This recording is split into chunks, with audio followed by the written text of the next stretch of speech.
So I haven't actually started with anything on my trades.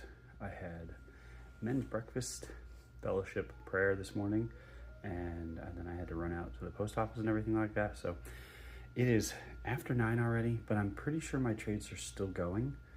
We'll check on them probably around 1. I'm not too concerned. So we'll see at 1. So what do we have here? I am at SPX 500 has already tagged out. It's okay. I'll find a different way to get into this market some point in time, probably around 9, because we're getting close to, it's 3:30 right now. So not worried about that. Ooh, we missed DE30. DE30 still working its way up. See where that one goes. JP225. Man, this one has been such a pain. Only because it's come so close a couple different times. Look at that. A couple different times.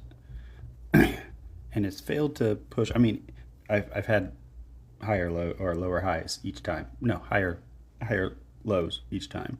So maybe this will be the push that gets it. But that's been fun. And then gold. We'll see what gold is doing.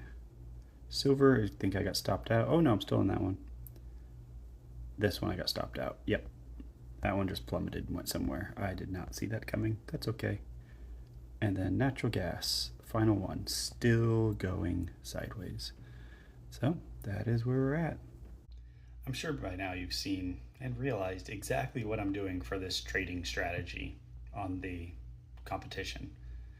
It's not rocket science, so I'm going to keep doing it. I'll keep tracking it.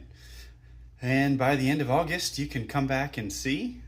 Maybe you can come in and look at other stuff, see if any of it's helpful. But right now, it pretty much is what it is. It's not much I can do about it right now. So we're just going to sit with where we're at, and then we'll go from there.